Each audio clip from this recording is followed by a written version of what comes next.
Hello, welcome to my photo studio and to ProPhotoLife.com. Today we're going to be doing more tabletop photography. You've probably heard the old joke, it's all done with mirrors. Well, today it actually is going to be all done with mirrors. We're going to use just one light and a number of mirrors to light this small product.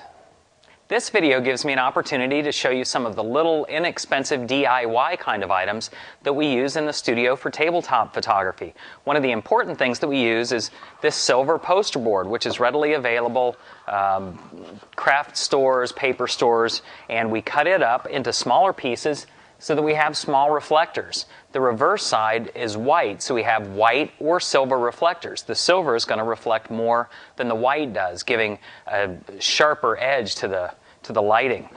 Another thing that we use are mirrors, and I just collect little mirrors when I find them. Different shapes, sizes. The mirror really reflects most of the light from the strobe. It's just like adding another light when you use a mirror, and we're going to be using mirrors today.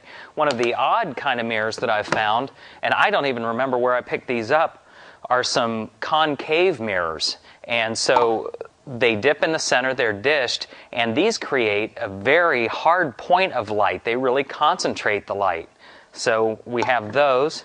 Then another very important thing are just little wood blocks. Wooden blocks are used to stack things, they're used to prop things up, and they're definitely used to hold things like the mirrors up. And the last thing I'm going to point out is just sticky tack. It goes by different brand names. It's available in office stores, and it's just a putty that's an adhesive putty that we use to hold things up on a tabletop set. So to illustrate the use of the mirrors, I've set up this small tabletop set with a scale model motorcycle. I worked for a number of years in the motorcycle industry. I've always been a motorcyclist. This is something I happen to have that would really lend itself well to showing this technique. Just to give us a little sense of place with the motorcycle, since it's a dirt bike, I put it on this small piece of slate and then have scattered sand around the perimeter. For the background, we have a board that's been painted blue. It's just clamped to a stick in a can here in the background. Then we'll be using our Calumet Genesis strobe light as the main light, well, the actual one and only light source for this photograph. Now the camera's in place down low and in front. I have the strobe positioned behind the object, shooting down on it, and also creating backlight. There are a few things I like about this. One is that it will light the top of the product, separating it from the background. Another is that it's going to cast a shadow forward. We're going to create a very dramatic photograph today. And then the other thing is that because we're only using one light, we're going to use mirrors as the rest of the lights. I need to have the light coming from a direction that I can pick it up and point it back onto the object. So let's take our first shot and see what we have with just the backlight. Well, we definitely have a backlit photograph. There's light along the top of the motorcycle, there's some light coming through the spokes. We are getting that dramatic shadow in the front, but we just don't see any detail on the front. So for the very first modification to this photograph, I'm going to take my board, I'll set it up, and then I'm going to lean my mirror against it and pick up some light right here in the important areas of gas tank, engine, and number plate. Let's take a look and see what this does. Okay, well now it's starting to look like a motorcycle. We've got good detail there. You know, I'd also like to pick up a little bit of detail back here near the rear wheel. Not a whole lot, but I just want to get something going. Now for that, because I don't need the light quite as strong, I'm going to use a silver card. And I just play with the angle to get it at the right angle.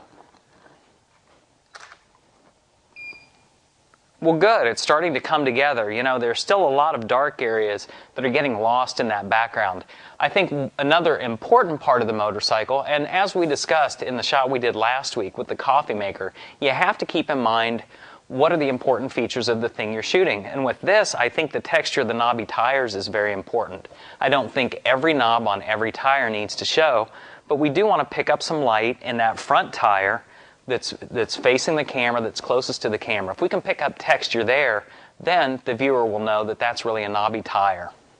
Now, I want to pick that texture up using one of these concave mirrors because it really concentrates the light into a point.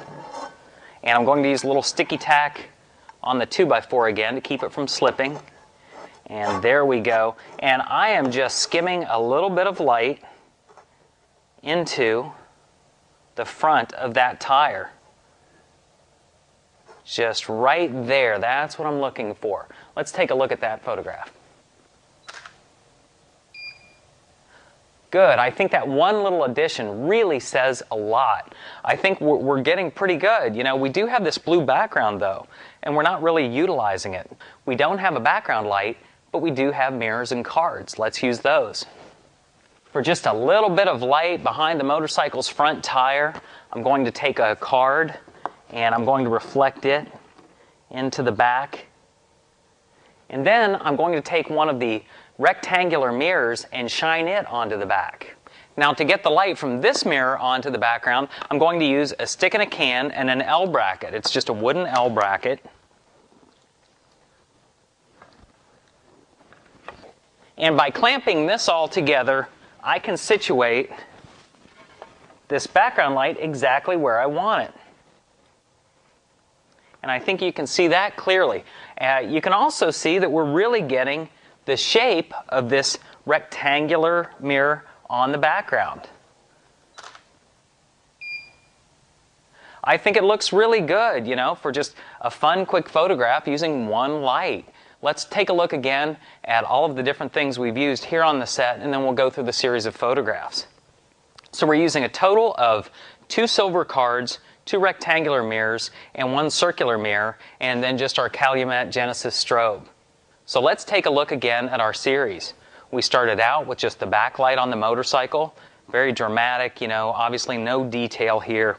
Then we added, using a rectangular mirror, light onto the engine and the gas tank.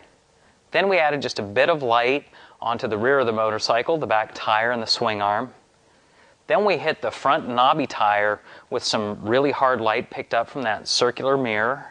Then we lit up the background using a silver card for just some gentle light behind the front tire, and then that very dramatic rectangular light on the background behind the rear of the motorcycle. So here we've seen how to really get some mileage out of just one light using mirrors. Pick up those scrap mirrors when you see them, those scrap pieces of 2x4, it can all be put to use in the tabletop studio. Even if you don't photograph tabletop product, if you have any kind of collectibles or for insurance purposes you need to photograph anything, this type setup will go a long way for what you're doing. And as you can see, it's like adding more and more hard light sources. These mirrors just mimic that main light, and it creates a very dramatic photograph. To see the actual photographs from this shoot, come to ProPhotoLife.com, look up episode 18, and there you'll find a link to the still images. Thanks again for watching. I look forward to the next video, and I'll see you then.